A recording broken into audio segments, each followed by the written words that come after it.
Vivo seri V itu terkenal dengan ponsel selfie yang bagus. Kali ini datang dengan kamera custom dari Samsung. Sebenarnya setelah dicoba, kamera selfie-nya tuh nggak sebagus yang kita kira tanpa suatu aspek.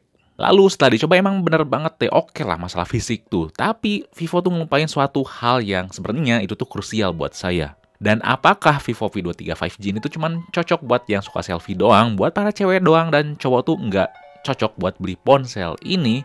Oke, di sini Fadil langsung aja kita review si Vivo-nya.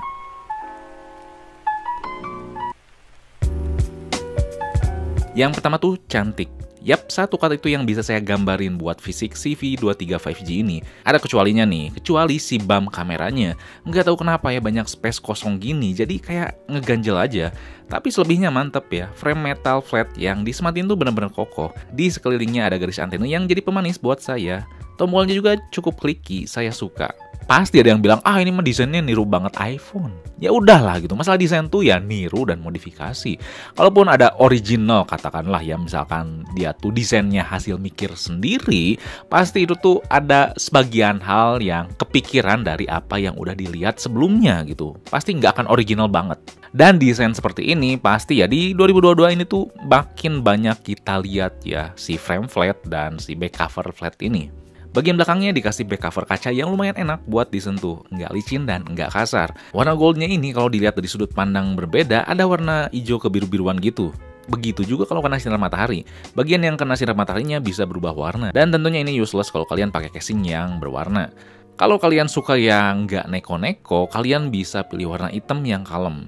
Ergonominya gimana nih? Jujur, kalau misalkan masalah look, saya suka ya serba flat kayak gini. Nambahin kesan retro juga. Gripnya emang solid, walaupun bobotnya ringan. Tapi buat saya lebih enak dipegang kalau bagian belakangnya tuh melengkung. Kalau serba flat kayak gini, kadang pas dipakai satu tangan terasa lebih lebar. Dan walaupun emang Vivo gak ngasih keterangan ini tahan cipratan air atau enggak, di sini kita udah bisa ngelihat si slot SIM-nya dilindungin pakai karet, yang mengartikan udah didesain buat nyegah cairan masuk. Tapi tetap jangan sengajain bawa berenang atau hujan-hujanan. Yang kedua, layar bagus dengan pendukung yang kurang. V23 5G punya layar dengan luas 6,44 inci. Yang punya poni agak luas karena ada dua kamera. Bezel kiri dan kanan lumayan minim dan dagunya agak tebal. Layar dengan panel AMOLED ini udah punya teknologi HDR10+ dan refresh rate 90Hz. Secara kualitas warna dan gambar yang ditampilin saya suka. Renyah, warnanya pop up, tapi saturasinya tuh nggak lebay. Yang paling saya suka adalah perpaduan antara software dengan teknologi layarnya yang kerasa pas, khususnya di animasi dan refresh rate 90Hz-nya. Bener-bener smooth ya, transisinya nggak ada masalah, pokoknya enak ya. Sensitivitasnya juga udah oke buat penggunaan sehari-hari. Dan kalau misalkan kalian tuh ada yang komplain, kok ini cuma 90Hz, nggak 120Hz? Saya bakal tanya ke kalian, apa kalian bisa membedakan 120Hz mana dan 90Hz mana dari mata telanjang kalian gitu? Nggak pakai bantuan kamera atau apapun, pasti beda tipis gitu, jadi gak usah lebay. Cuma buat pendukung layarnya ini kurang banget dan disayangin. Pertama adalah masalah speaker. Untuk ukuran speaker mono memang udah punya suara yang baik ya. Tapi mengingat harganya tuh udah di range 5 jutaan, di mana di range harganya ini tuh udah pada punya speaker stereo, ini tuh cukup disayangin. Jadi waktu nonton Netflix, walau gambar yang ditampilin tuh renyah dan warnanya tuh nyaman ya ditampilin, tapi speakernya tuh nggak ngedukung hal itu. Saya selalu harus setting volume itu di atas 50% kalau mau nendang. Terus yang disayangin juga adalah masalah haptic feedback getarnya. Getar yang dikasih itu kerasa murahan, kasar, nggak berkembang dari Vivo V21 5G. Padahal dengan getar yang nyaman, experience ponsel tuh buat saya bakal makin nyaman. Kalau misalkan saya harus milih sih, lebih baik Vivo jangan nge-invest uangnya ke si back cover yang bisa berubah warna itu. Mending dialokasikan buat masalah si speaker stereonya dan masalah haptic feedbacknya yang lebih nyaman. Lalu yang disayangin juga di layarnya yang renyah ini adalah sistem always on display. Emang bisa nampilin sesuai jadwal atau nyala terus ya. Temanya juga bisa diganti. Kita juga bisa ngasih opsi buat berbagai efek animasi kalau ada notifikasi pesan, nyolokin charger gimana animasinya, dan lain-lain. Tapi icon notifikasi itu cuma dibatasin jadi 4 aplikasi aja. Nggak ngerti kenapa saya dibatasin kayak gini. Pelit banget. Dan semua teknologi layarnya ini dilindungin sama keamanan sidik jari di layar yang lumayan cepat. Face unlock-nya juga cepat, apalagi bisa dipakai walau kita pakai masker. Terus diproteksi juga sama Scott Sensation Up. Bukan Corning Gorilla Glass ya, perlindungan ini dilapisin sama suatu bahan kimia yang katanya menjanjikan kekuatan dan fleksibilitas yang baik ya. Walaupun kita asing dengan perlindungan nama layarnya ini, kita nggak usah ragu sih sama si Scott. Karena bukan pemain baru dalam masalah perkacaan. Buat kalian anak-anak kimia yang suka kerja di lab, pasti suka nemu alat kimia buatan Scott. Nah yang ketiga tuh Fantouch-nya yang semakin nanggung. Jujur saya nggak ngerti ya, kemana arahnya si Fantouch OS ini. Kalau misalkan membuat suatu skin Android yang jauh dari Android murni juga nggak kerasa. Apalagi kalau misalkan arahnya ke Android murni, nggak kerasa juga. Jadi emang nanggung gitu ya, mau dilihat secara UI-nya maupun experience-nya. Overall kalau kita coba sekilas, UI-nya tuh lumayan clean. Tapi kalau kita coba lebih lanjut, nggak kayak gitu. Pas pertama setup ponsel baru beres, coba langsung dan ada langsung notifikasi berita gak jelas dari browser bawaan. Setiap kita install aplikasi di Play Store langsung di-scan katanya aman dari virus, tapi dengan nyajiin berbagai iklan aplikasi yang banyak dari App Store Vivo-nya. Ini tuh ganggu banget, nggak banget ya. Elemen Android 12-nya juga nggak kerasa begitu jelas di sini. Salah satu contohnya kalau kita ganti wallpaper nih, kita nggak bisa nikmatin color palette, suatu fitur Android 12 yang bisa nyesuaiin tema ponsel dengan warna yang dominan di wallpaper. Vivo lebih milih kalau user mau ganti tema, mending download di store tema mereka aja. Yang kalau dilihat buat saya tuh ya pilihannya nanggung ya, kurang serg. Masalah penampilan juga ada widget ya, yang digadang-gadang ya katanya di Android 12 tuh bagus ya. Tapi sih buat saya nggak kepake. Dan aspek UI lainnya tuh buat saya nggak begitu kerasa beda jauh dibandingkan Fantouch versi sebelumnya. Fitur keamanan Android 12-nya bisa dikatakan nggak konsisten juga. Kalau kita buka aplikasi yang butuh akses hardware ponsel, emang ya langsung ada notif hijau di pojok kanan atas yang menandakan si ponsel tuh lagi buka kamera atau hardware lainnya. Tapi kalau misalkan aplikasi itu buka akses GPS, ada yang bisa nyajiin apakah lokasi itu bakal presisi atau enggak. Ini tuh berguna banget ya buat masalah privasi. Nah, tapi kebanyakan aplikasi-aplikasi itu nggak bisa ngasih opsi GPS kayak gitu. Aneh. Saya ngerasa Vivo tuh terlalu terburu-buru buat nerapin Android 12 di Fantouch-nya. Jadi kesannya tuh emang kerasa banget nanggung dan nggak mateng. Saran saya lebih baik langsung aja loncat ke Android murni daripada nanggung. Atau misalkan pengen buat skin Android, lebih baik ya berbasis Color OS aja. Karena seperti yang kita tahu, keluarga BBK Electronics tuh yang lainnya pada pakai Color OS basisnya. Oxygen OS di OnePlus udah diganti ya sama Color OS. Jadi kenapa kalau Vivo tuh nggak diganti juga jadi Color OS juga basisnya, walaupun misalkan ya kedepannya tetap Fantouch OS. Dan ya emang saya akui Color OS tuh emang solid. Jadi seenggaknya kedepannya kalau misalkan semua BBK Electronics tuh pakai Color OS, lebih ke kontrol sih. Terus selama penggunaan juga yang kurang serg adalah masalah navigasinya. Emang ya kita bisa ada pilihan berbagai gestur atau misalkan ada tombol biasa. Tapi kita gak bisa ngelakuin gestur swipe kiri atau kanan langsung dari bawah. Kita harus swipe ke atas dulu baru bisa kiri dan kanan. Buat saya sih ini ngebatasin penggunaannya kurang gesit walaupun sepele. Pokoknya saya harap di Fantouch atau Android kedepannya Vivo lebih jelas sih arahnya kemana. Saya harap nggak ke distract sama Origin OS yang belum lama ini diluncurin.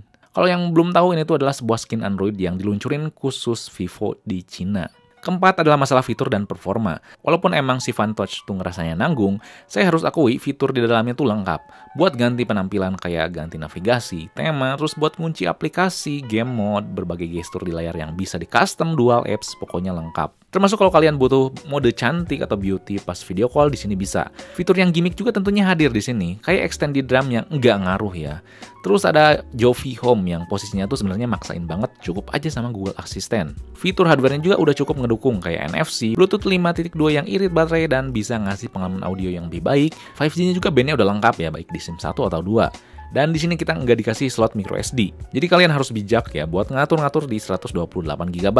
Yang harus diapresiasi walaupun fiturnya tuh banyak dan experience di poin sebelumnya tuh kata saya nanggung ya. Masalah sinkronisasi berbagai layanan Google kayak sinkronisasi kontak, kalender, email, dan lainnya tuh cepat, seamless. Karena nggak dikit ya ponsel dengan skin Android yang banyak fitur di luar sana, malah masalah layanan Google tuh nggak maksimal. Terus ponselnya tuh jarang banget panas. Bukan nggak pernah ya, mau itu pemakaian berat ataupun ringan. Cuman sekalinya panas, kalau kita buka kamera itu tuh nge-lag. Termasuk hasil videonya juga. Nanti ada contoh videonya ya. Manage suhu dan performa di MediaTek Dimensity 920 tuh dengan sistem yang ada bener-bener suka ya. Walaupun tadi banyak fitur, performa yang dikasih tuh smooth dan terjaga. Buka banyak aplikasi, pindah ke sana dan ke sini, dan tentunya main game, ini tuh oke. Coba main PUBG pakai WiFi dan volume 50% selama 20 menit cukup stabil dan nyaman. Baterainya habis 7% aja di settingan grafis smooth extreme. Main Genshin Impact settingan tertinggi juga ini bisa handle. Suhunya cukup terjaga, emang sesekali frame drop ya. Kalau mau lebih terjaga settingannya medium atau high aja. Walaupun saya paksa grafisnya tertinggi ya, tapi nggak panas selama 20 menit. Baterainya juga habis 6% aja. Terus cobain nonton Netflix 2 episode anime total 45 menit habis 5%. Masalah manage baterai dan performa memang saya suka di Vivo ini. Walaupun baterai cuma 4200 mAh, kalian jangan raguin ya. Buat keseharian penuh dengan pemakaian sedang ke agak berat, jangan khawatir. Seharian bisa bertahan, pengisian dayanya juga cepat dengan kecepatan 44 watt. Yang terakhir adalah kamera dengan kunci cahaya. Selain sensor kamera, buat hasilin gambar yang bagus adalah sektor software. Sensor kamera biasa aja, kalau dikemas dengan software yang baik hasilnya pasti luar biasa. Tapi ada faktor eksternal yang lebih penting ya, dibanding kalau misalkan orang-orang di luar sana malah berdebatnya itu chipsetnya apa, lensa kameranya apa, terus bisa pakai Gcam atau enggak. Faktor paling penting adalah, dan itu dasar banget, masalah pencahayaan. Yap, inilah yang diterapkan Vivo, memaksimalkan sumber cahaya dengan baik agar software dan lensa kamera kebantu hasilnya. Ini adalah hasil kamera selfie di malam hari, benar-benar bagus dan terang. Detailnya rapi, warnanya cukup natural, dan pastiin kalian nyalain mode original ya. Jangan mode natural, karena naturalnya tuh hasilnya gini. Nah, hasilnya tuh bisa cerah karena dibantu dengan kecerahan layar AMOLED yang tinggi dan dual flashlight di depannya. Karena kalau misalkan cahayanya gelap dan nggak dibantu kecerahan layar atau flashlight, hasilnya tuh bakal kayak gini. Walaupun nyalain mode malam, kita bakal susah dapat objeknya. Begitu juga lensa belakangnya, kalau mode malam ya standar aja. Kamera belakang Vivo masih berusaha buat gak ngelebihin kualitas kamera di seri X-nya Vivo. Kalau malam tanpa bantuan cahaya bisa dikatakan standar. Untungnya bantuan cahaya dari ponsel tuh nggak terkesan lebay. Pas hasilnya. Kalau kondisi optimal, tentunya hasil selfie-nya saya suka. Detailnya pas, warnanya sedikit dicerahin walaupun modenya pakai original. Mode ultrawide juga ngebantu kita ya kalau misalkan pengen view-nya luas atau foto lagi bareng-bareng. Di harga 5 jutaan, masalah selfie emang sulit dikalahin si Vivo ini. Karena sistem kameranya tuh terpadu, tentunya termasuk bantuan sumber pencahayaannya. Kecuali kalau misalkan backlight, harus ditingkatin karena terkadang objek di depannya tuh malah terlihat glowing. Yang saya suka juga kamera depannya ini bisa nge-tracking mata kita, jadi ngebantu buat fokus lebih baik. Kamera belakangnya juga mampu menghasilkan gambar yang baik di kondisi optimal. Detailnya cukup renyah, warnanya tentunya gak natural, ditingkatin sedikit dibandingkan seharusnya. Yang saya suka itu adalah fokusnya lumayan cepat dan bokehnya lumayan apik, walaupun saya nggak pakai lensa makro yang useless. Kalau mau lebih tajam, kalian bisa pakai mode resolusi penuh. Tapi hasilnya gambar tuh bakal lebih gelap dibandingkan seharusnya.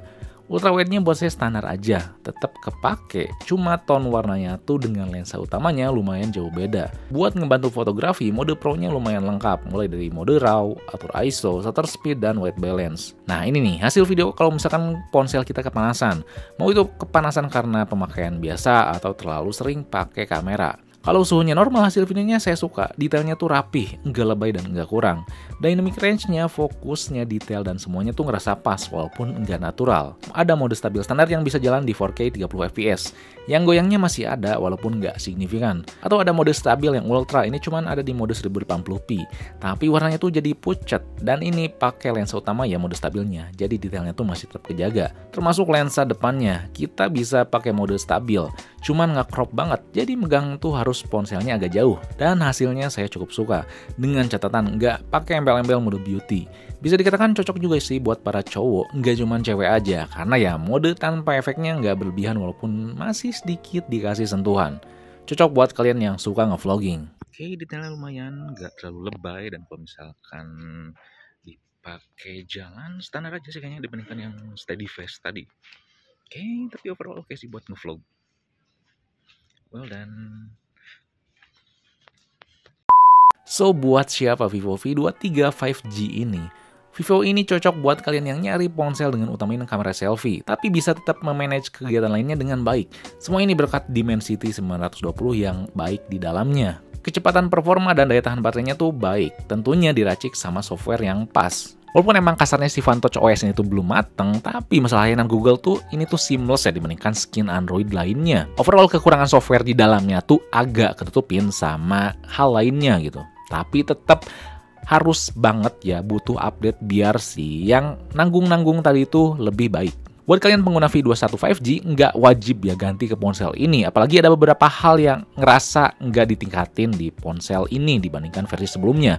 Apalagi menurut saya, ergonomi di V21 5G itu lebih enak dibandingkan di V23 ini. Dan buat kalian yang lebih nyari yang seimbang dalam segala hal dan punya budget kurang lebih sama kayak V23 5G, saya masih rekomendasiin Xiaomi 11T. Seimbang dalam segala hal dengan plus performanya lebih kenceng, tapi kamera selfie dan optimasi layanan Google-nya nggak sebagus V23 5G.